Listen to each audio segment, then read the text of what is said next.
오늘 하나님께서 우리에게 주시는 말씀은 교회에 대한 말씀을 주십니다. 말씀을 듣고서 교회가 얼마나 귀한 줄 알고 또 얼마나 중요하고 얼마나 복된 줄 알고 내가 바로 그 교회에 속하게 된 것을 감사하고 또 교회 주인이신 우리 예수님을 잘 섬겨나갈 수 있는 여러분이 되시기를 주의 이름으로 축복합니다.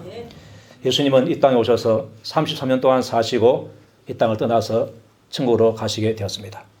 30세까지는 주로 나사렛에서 사셨는데 목수일을 하면서 사셨다 그렇게 말씀합니다. 그리고 30세가 된 어느 날 그곳을 떠나서 요단강에 오셔서 세례요한에게 세례를 받으시고 또 곧바로 광야에서 40일 금식하시고 마귀의 시험에서 3번 이기시고 그 다음에 제자들을 불러가지고 공생의 사역을 시작하게 되었습니다. 그 기간을 이제 공생의 기간이라 그러는데 약 3년 정도 됩니다. 그 기간 동안에 예수님께서는 예루살렘과 갈릴리 지방을 오가면서 열심히 일하셨습니다. 대부분의 일이 기적을 향한 일이었습니다. 물로 포도주를 만들기도 하시고 오병이어의 기적, 칠병이어의 기적, 또 풍랑이던 바다를 잠잠케 하는 기적, 또 죽은 자를 살리는 기적, 이런 많은 기적들을 행했습니다. 또 더 많은 것에 예수님께서는 병자를 낫게 하는 기적을 행하셨습니다. 그 당시에 병자들이 많았습니다. 오늘날도 많은데 병자들이 많았습니다. 많은데도 불구하고 그들을 치료한 사람이 없는 겁니다. 그래서 나병 환자가 나오면 그들을 낫게 해주시고 중풍 환자가 나오면 그들을 낫게 해주시고 또한 소경이 오면 그들을 낫게 해주시고 벙어리가 오면 그들을 마르게 해주시고 또 귀신 들린 자가 오면 그들의 귀신을 쫓아내주게 되었습니다. 자, 이렇게 하시는데 이 모든 것은 하나의 표적입니다. 어떤 표적인가 하니까 바로 예수라는 분이 그리스도라는 사실을 나타내는 표적이 됩니다. 표적은 신기해야 표적이 됩니다. 평범하면 표적이 안 됩니다. 예수님께서 이 땅에 오셔서 자기가 그리스도다, 구약 성경에서 메시아가 오신다고 했는데 그 메시아가 바로 이런 일을 한다 했는데 그것을 행함으로 말미암아 표적을 그들에게 많이 보여주게 되었습니다. 하나님께서는 이스라엘을 통해서 메시아에 대한 이야기를 했는데 메시아가 가면은 그 땅에 있는 맹인들의 눈을 뜨게 하고 또 못 걷는 사람을 걷게 하고 나병 환자를 낫게 하고 귀 막은 사람을 듣게 하고 그 다음에 죽은 사람까지도 살린다 이렇게 말씀했습니다. 자, 그래서 가난한 자에게 복음이 전파된다 이런 말씀을 주었습니다. 이 말씀을 알고 있는 사람은 그 말씀을 딱 듣고 있다가 어떤 사람이 만약에 그런 일을 행하면은 저 사람이 혹시 그 메시아가 아닌가 이렇게 생각하고 눈여겨봐야 할 것입니다. 메시아가 가면은 그런 일을 한다고 했으니까 그런 일을 하는 사람이 바로 메시아라는 것을 알 수가 있는 것입니다. 자, 그런데 사람들은 잘 모릅니다. 보고도 몰라요. 보고도 몰라가지고 가르쳐줘도 몰라가지고 헤매고 있는 것입니다. 왜 그런 거 봤더니 그렇게 하는 것은 사람의 능력, 사람의 지혜로 아는 것이 아니라 하나님께서 주신 지혜, 하나님께서 주신 지식으로 아는 것입니다. 한마디로 말하면 하나님의 은혜로만 알 수 있다 그 말인 것입니다. 자, 그런 상황 속에서 예수님께서 어느 날 빌립보 가이사랴 지방에 가서 길을 가면서 제자들에게 물어봤습니다. 사람들이 인자를 누구라 하느냐 물어봤습니다. 인자는 예수님 자신을 말합니다. 사람들이 나를 누구라고 하느냐 그렇게 제자들이 한번 물어봤습니다. 제자들은 다니면서 다른 사람들과 백성들과 접촉하면서 여러 가지 이야기를 들었기 때문에 그 소문을 알고 있습니다. 그래서 곧바로 답을 했습니다. 예, 어떤 사람은 예수님을 가리켜서 세례 요한이라고 합니다. 또 어떤 사람은 예수님을 가리켜서 엘리야라고 합니다.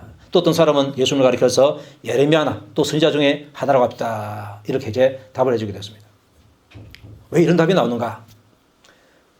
세례 요한이 얼마 전에 죽었는데 억울하게 죽었습니다. 근데 그 당시에는 억울하게 죽은 경건한 사람이 있다면 그 사람이 영혼이 다른 사람에게 들어가서 많은 기적을 행한다. 이런 낭설이 옛날부터 쭉 내려왔습니다. 그 낭설을 믿고서 저 예수라는 사람이 여러 가지 기적을 행하고 막 병들을 낫게 하고 이런 거 보니까 보통 사람이 아니구나.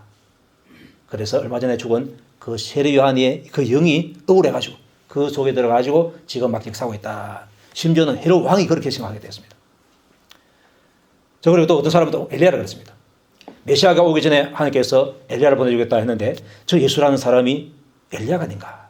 저 이후에 메시아가 오시겠다. 이런 생각을 하게 됐습니다. 사실은 예수님께서 메시아이신데 메시아인 줄 알지 못하고 메시아를 예비하는 엘리야 정도만 알고 있는 것입니다. 또 어떤 사람은 예수님께서 불쌍한 사람을 보시고 그들에게 기도해 주시고 불쌍히 여기고 때로 눈물 흘리면서 그렇게 대해주니까 저 사람이 눈물의 선지자 예레미야가 아닌가 그렇게도 생각하고 또 그와 같은 그런 선지자 중에 한 사람이다 이런 생각을 하게 되었습니다. 예수님께서 메시아만이 할 수 있는 일을 많이 해주었습니다. 그럼에도 불구하고 이 사람들이 그것을 깨닫지 못하고 메시아로 보지를 못했습니다. 예수님께서 들었을 때 얼마나 답답하겠습니까? 내가 메시아라는 사실을 저들에게 많이 표적을 주어서 힌트를 주었습니다. 답을 많이 주어놨어요. 내가 메시아라는 말을 내 입으로 말하지 않을 뿐이지 메시아라는 사실을 많은 사람들에게 표적을 통해서 증거한 겁니다. 심지어는 죽은 사람까지 살려가지고 증거를 해줬습니다. 이런 증거를 봤으면 저분이 바로 이사야가 예언했던 그 메시아가 아닌가 그렇게 알면 얼마나 좋겠습니까? 이렇게 안 사람도 있습니다. 바디메오가 예수님이 그런 분인지 알았어요. 그래서 바디메오가 예수를 볼 때에 다윗의 자손 예수여 그렇게 부르게 된 것입니다. 그 메시아라는 것을 알았어요. 메시아라는 사실을 아는 사람도 있는데 대부분의 사람들은 그걸 알지 못하고 세례요한이다, 엘리야다, 예레미야다, 선지자다 이렇게들 알고 있었습니다. 자, 그때 예수님께서 제자들에게 묻습니다. 너희는 나를 누구라 하느냐 그렇게 묻게 되었습니다. 자, 너희는 나를 누구라 하느냐 이렇게 묻게 되었을 때에 제자들 가운데서 가장 용감하고 가장 앞장섰던 이 베드로가 대답합니다. 시몬 베드로가 대답하여 이르되 주는 그리스도시요 살아계신 하나님의 아들이시니다 이렇게 대답하게 되었습니다. 따라서 합시다. 주는 그리스도시요 살아계신 하나님의 아들이시니다. 아멘. 자, 베드로가 하는 말이 예수님 보고서 주님은 그리스도십니다. 원문 뜻은 그 그리스도이십니다. 그리고 살아계신 그 하나님의 아들입니다. 이렇게 대답하게 됐습니다. 그리스도라는 말이나 메시아라는 말은 같은 말입니다. 히브리어로 메시아가 기름 부음 받은 자, 헬라어로 그리스도가 기름 부음 받은 자입니다. 메시아 구약에는 주로 이제 히브리어를 썼기 때문에 메시아라는 말이 있고 신약에는 헬라어를 썼기 때문에 그리스도라는 말이 있습니다. 자, 기름 부음 받은 자가 한두 사람이 아닙니다. 옛날에 왕도 기름 부어서 세우시고 제사장도 기름 부어서 세우시고 또 선지자들 가운데서도 어떤 사람은 기름 부어서 그를 선지자로 세우게 됩니다. 많은데 여기서 베드로는 그 그리스도라는 말을 썼습니다. 그 말은 구약 성경에서 하나님께서 선지자를 통해서 앞으로 이 인생을 죄인들을 구원할 메시아를 보내주겠다 했는데 바로 그 그리스도를 말하고 있는 것입니다. 선지자들을 보내주겠다고 했던 그 그리스도, 여인의 후손으로 오시는 그 그리스도, 고난의 종으로 오는 그 그리스도, 그 그리스도가 바로 지금 자기 눈앞에 있는 예수님이란 겁니다. 그것을 알았습니다. 그래서 예수님은 그 그리스도이십니다. 그리고 살아계신 그 하나님의 아들이십니다. 이렇게 말하게 되었습니다. 자, 구약성경에 보면은 하나님의 아들이라고 표현한 사람들이 많이 있습니다. 첫째, 천사를 하나님의 아들이라고 그랬어요. 욥기에 보면은 하나님의 아들들, 천사를 하나님의 아들들이라고 표현하고 있습니다. 그리고 또 하나님의 백성들, 하나님을 믿는 사람을 가리켜서 하나님의 아들이다. 즉 우리가 하나님의 아들입니다. 그런데 베드로는 그런 종류의 하나님의 아들이 아니라 그 하나님의 아들, 성부, 성자, 성령 할 때 그 성자 하나님, 그 아들이라는 것을 알았습니다. 그래서 우리 예수님은 성경에서 구약 성경에서 선지자들이 예언했던 그 그리스도이시고 성부, 성자, 성령, 성자 하나님, 그 하나님 아들이십니다. 이렇게 정확하게 알고 정확하게 답을 하게 되었습니다. 여러분도 그렇게 답할 수 있기를 축복합니다. 자, 이 지식은 아무나 가진 것이 아닙니다. 당시에 랍비 학교를 나오고 또 여러 가지 학문을 연구하고 성경을 어릴 때부터 암송하고 연구했던 바리새인 그런 사람이 할지라도 그것을 잘 알지 못했습니다. 이거는 하나님께로부터 오는 지혜요 지식입니다. 그거 아니면 알 수가 없는 것입니다. 자, 이 말씀을 딱 듣고서 예수님께서 베드로에게 하는 말씀이 바요나 시모나 내가 보겠도다. 이를 너에게 알게 하니는 혈육이 아니요 하늘에 계신 내 아버지시니라. 이런 답을 주게 되었습니다. 여기서 바요나 시모나 했는데 바라는 말은 헬라어로 아들이라는 말입니다. 누구누구의 아들. 바요나 그러면은 요나의 아들입니다. 예수님은 아들로부터 베드로를 소개받았는데 그 베드로를 보자마자 그 베드로가 이름을 알고 그 아버지 이름도 알았어요. 요한의 아들 시모나 그랬습니다. 그냥 시몬의 아버지가 누굽니까? 요한입니다. 요나입니다. 예. 바요나 시모나 그러는데 자기 아버지 이름이 요나예요. 그래서 요나의 아들 시모나. 베드로가 시몬인데 예수님께서 시몬을 만나자마자 장차 너를 게바하리라 이런 말씀했는데 게바도 마찬가지로 베드로입니다. 아람어로 게바가 반석이고 헬라어로 베드로가 반석입니다. 그래서 그 당시에는 헬라어를 쓰기도 하고 또 아람어도 쓰기도 하고 이렇게 했기 때문에 그것이 이제 혼동되어 있습니다. 자, 그래서 장차 너를 게바하리라, 장차 너를 베드로로 하리라 그렇게 말씀하셨는데 시몬을 가리켜서 베드로의 그 별명을 예수님께서 붙이시게 된 것입니다.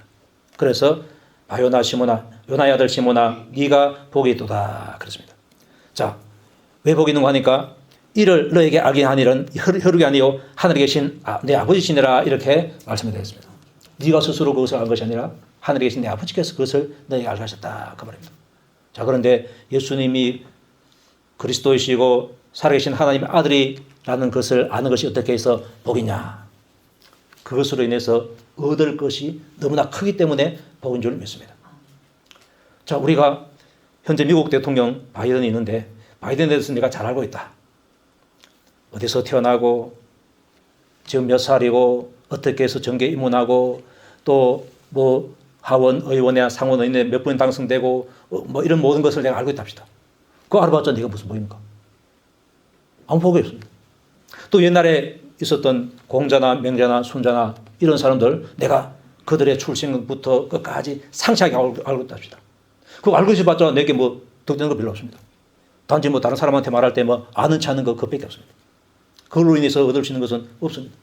그런데 우리가 예수님에 대해서 알면은요, 다른 거 다 몰라도 예수님께서 그리스도이시다, 예수님께서 살아계신 하나님의 아들이시다, 이것만 알아도, 고난받은 그 예수 그리스도에 대한 그 이야기만 조금만 알아도 그것으로 인해서 내가 믿어서 얻을 것이 있습니다. 뭘 얻는 거 하니까 천국의 복을 얻는 줄로 믿습니다.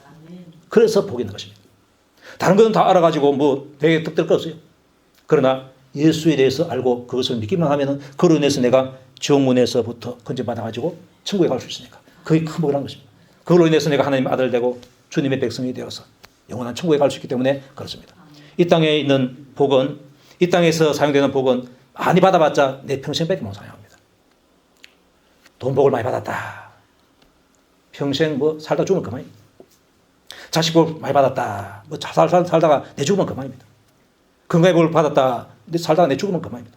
어떤 좋은 복도 이 땅에 살 때 그때는 소용돼도 죽으면 아무 소용이 없습니다. 그러나 예수를 알아서 얻는 그 복은 영원한 복입니다. 그래서 그 복을 받는 그때부터 하늘나라에 가는 그날까지 또 하늘나라에 가서까지 영원토록 누릴 수 있으니까 그야말로 복 중에 최고의 복인 것입니다. 이 복 중에 최고의 이 복을 내가 깨달아서 아는 것이 아니라 하나님께서 깨닫게 해주셔서 내가 그것을 알고서 얻게 되는 것입니다. 그래서 바요나 시모나 네가 참 복이 있다 이렇게 말씀하게 된 것입니다. 자, 그러고 보니까 이 바요나 시몬, 이 시몬 베드로만 복이 있는가 했더니 깜짝 놀라게도 나도 복이 있는 것입니다. 왜? 베드로가 알고 있는 이것을 나도 알고 있기 때문에 그런 줄로 믿으시기 바랍니다. 자, 교회는 열심히 나오는데 내가 이것을 안 믿는다, 듣고도 지시로 하는데 내가 믿지 않는다, 그러면 소용이 없습니다. 듣고 믿을 때 그 믿음으로 인해서 내가 복을 받아서 내가 하나님의 그 은혜로 백성이 되고 지옥 갈 길에서 건져가지고 천국 가는 그런 복이 임하는 것입니다. 여러분에게 꼭 그 복이 있기를 주 이름으로 축복합니다. 교회는 내가 오래 다녔는데 이거 안 믿으면 안 됩니다. 교회에 오래 다닌 거 가지고 천국 가는 것이 아닙니다. 또 내가 뭐 교회에서 무슨 한 달 했다, 그거 가지고 천국 가는 것이 아닙니다. 뭘 가지고 하는 거 하니까 바로 이 믿음인 것입니다. 베드로가 가지고 있는 이 믿음, 주는 그리스도시고 살아계신 하나님의 아들이십니다.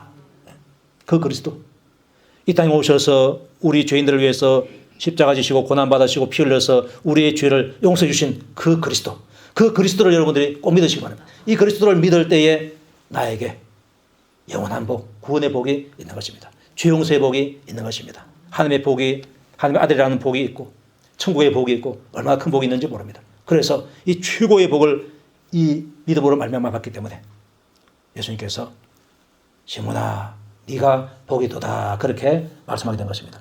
예수님께서 복이 있다 그러면 진짜 복이 있는 겁니다. 어떤 사람이 당신 복 있는 사람이다 하면 그건 가짜를 주였어요. 그러나 예수님께서 복이 있다 그러면 그건 진짜입니다. 따라서 합시다. 내가 복이 있도다.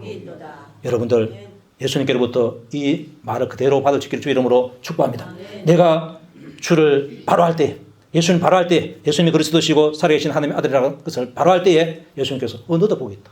내가 과거에 시몬에게 시몬은 네가 복이 있다 했는데 그래 너도 복이 있다.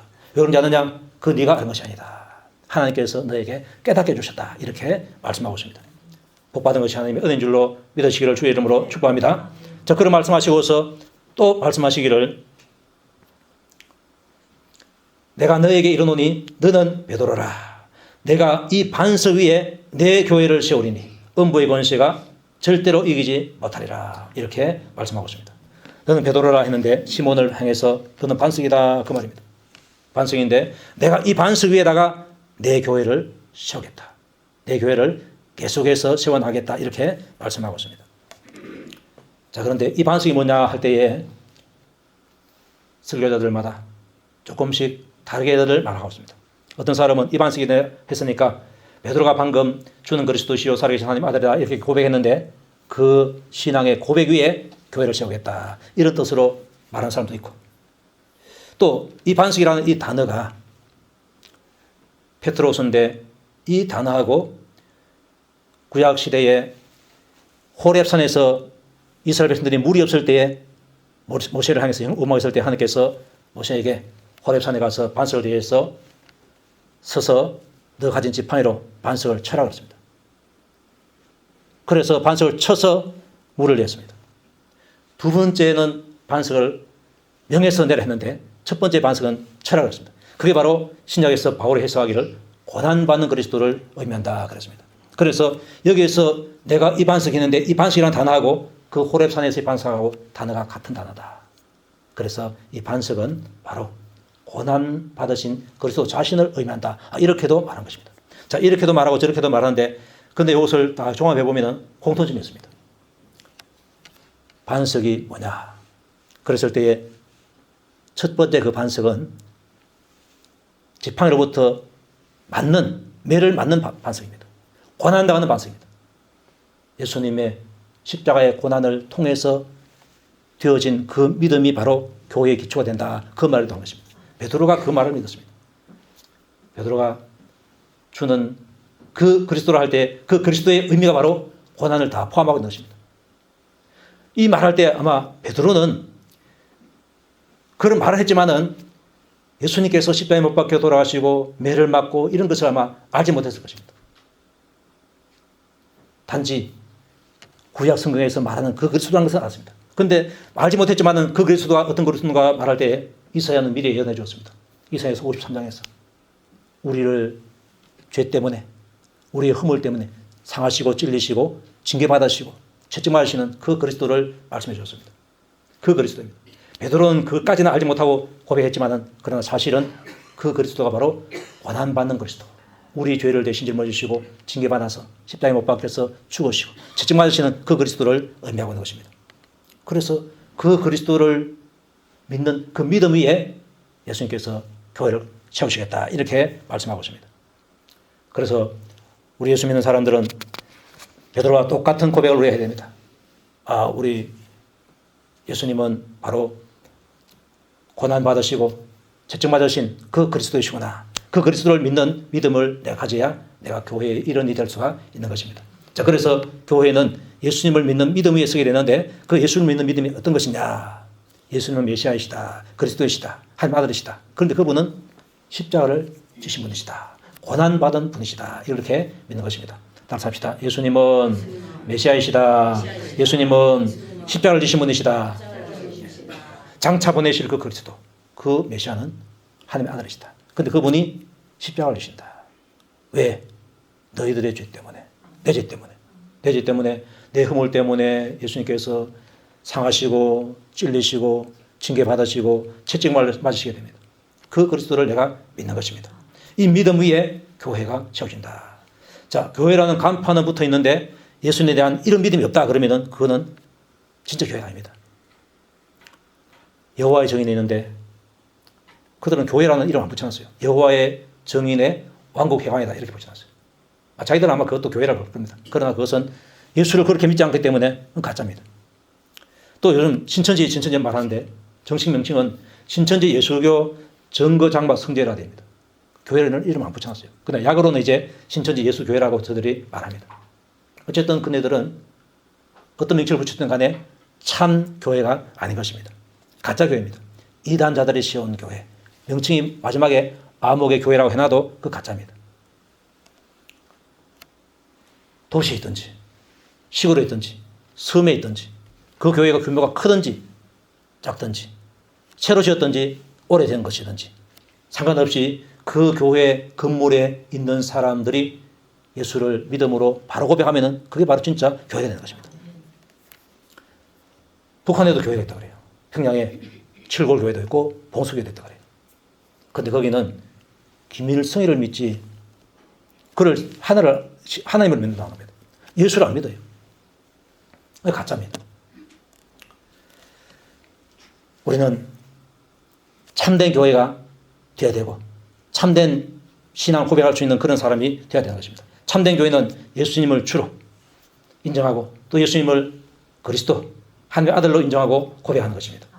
내가 그렇게 예수님을 알고 믿어야 내가 진짜 참 교인이 되는 것입니다. 여러분들이 꼭 이 믿음을 가지시길 주 이름으로 축복합니다. 제가 여러 차례 말씀드리지만은 아무리 교회를 오래 다녀도 이 믿음 없으면 가짜입니다. 내 상계교회 명단에 세리교회 명단에 있고 또 뭐 직분자 명단에 다 있는데 왜 가짜고?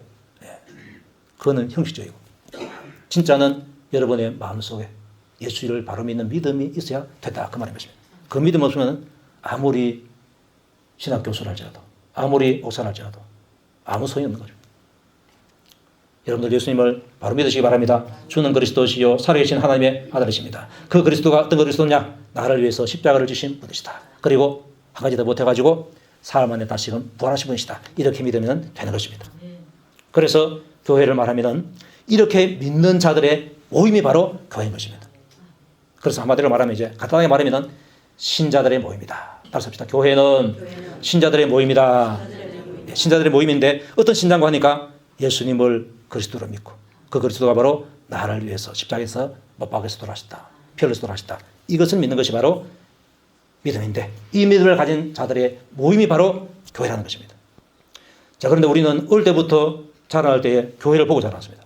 이 동네 사람들은 다 상계교회 건물을 보고 자랐습니다. 그래서 우리 마음속에는 교회는 건물로 딱 인식되어 있습니다. 저도 어릴 때 시골에 그 교회 나갔어요. 국민학교 3학년 때부터 이렇게 나갔는데 그 교회 1층 교회 있었어요. 교회 그러면 이제 그 교회를 떠올립니다. 또 대구 와서는 또 다른 교회 또 나갔어요. 대구 있는 교회 나갔어요. 교회 그러면 이제 그 교회를 떠올립니다.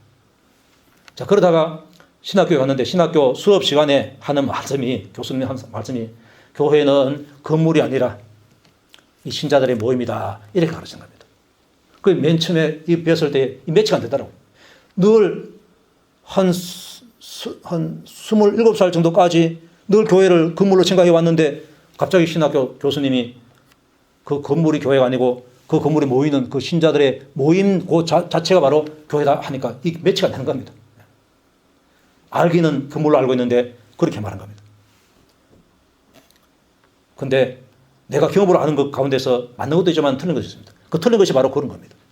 그래서 여러분들도 아마 그렇게 말하면 이상하게 생각할 겁니다. 그러나 성경은 모임이라고 말하고 있습니다. 자, 바울이 선교를 나가는데 가는 곳마다 이제 복음을 전거해가지고 그 교회를 세웁니다. 우리는 교회를 세운다 그러면 교회 건물을 세운가 보다 이렇게 생각하는데 전혀 아닙니다. 빌립보에 가서 빌립보에 있는 그 여러 사람들이 예수 믿게 됐습니다. 그리고 또 데살로니가 가면 또 데살로니가에 있는 여러 사람들이 또 예수 믿게 됩니다. 자, 그랬을 때 그들이 이제 모여가지고 예배를 드려야 되는데 어디에 드리는가? 아마 오늘날 같으면 우리 교회 짓자 이렇게 말할 겁니다. 그러나 그 당시에는 교회를 짓는다는 생각 자체가 없었어요. 유대인들 같은 경우에는 이미 회당이 있었기 때문에 괜찮은데 이방인은 그 회당이 없습니다. 그래서 어디에 모였습니까? 그 믿는 사람들 가운데서 부자가 있습니다. 집이 좀 큰 집안이 있습니다. 그런 집안은 그런 사람들 모아가지고 예배를 충분히 들을 수 있는 공간이 됩니다. 그래서 그 사람의 집이 바로 교회가 모이는 장소가 되었습니다. 우리는 바울이 은혜가 난 교회를 세웠다 하면은 교회가 건물을 세우는가 보다 이렇게 생각 머리 딱 떠오릅니다. 그런데 그게 아니고 교회를 세웠다는 것은 거기에 예수 믿는 자들을 구성해서 모임을 만들었다 그 말입니다. 자, 그런 사람들이 이제 모여서 매주일마다 예배를 드리는데 어느 장소에서 드리는가? 그 가운데 있는 어떤 사람이 우리 집 와서 드립시다 하면은 거기서 모였습니다. 그래서 이제 그 집이 그 교회가 모이는 장소가 된 것입니다. 빌립보 교회는 루디아 집이 빌립보 교회가 모이는 장소가 된 겁니다. 그 당시에는 오늘날처럼 건물 짓자 이거 개념 자체가 없었습니다. 그래서 교회는 신자들의 모임이다.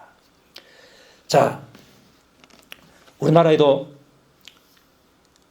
옛날부터 이제 봄이 들어와서 교회가 쭉 섰습니다. 세계에서 제일 큰 교회도 우리나라였습니다. 도시에도 교회가 있고 시골에도 교회가 있고 섬지방까지 교회가 있습니다. 근데 그 교회가 있기까지는 맨 처음에 어느 누군가가 그 교회를 개척해서 세웁니다. 세워서 이제 건물을 만들어 놨습니다. 목사님들 같은 경우에는 이제 신학교 졸업하고 난 이후에 이제 다른 큰 교회 부교육자로 가기도 하고 또 그렇게 하지 않는 사람, 남들 뜻 있는 사람은 교회를 개척합니다. 개척할 때는 자기가 기도해가지고 또 돈을 많이 해야 돼요. 좀 여유가 있는 사람들은 쉬운데 여유가 없는 사람은 참 힘들어요. 그래서 건물 빌려가지고 이제 교회를 세우는데 그 개척교회하는 목사님들 중에서 카드 부도나는 사람들이 많아요. 헌금은 없지. 매달마다 채는 줘야 되지. 그래서 그네들이 하는 말이 제일 무서운 것이 마이가 아니고 건물주가 제일 무섭답니다. 돈을 매달마다 줘야 되니까. 돈은 없고. 자, 그런데 제 후배 가운데서 이런 친구였습니다. 신천교 북원에서 한 건물 빌렸는데 지하실을 빌렸어요. 거기서 이제 교회를 이제 하나 간판을 붙이고 시작하게 됐습니다.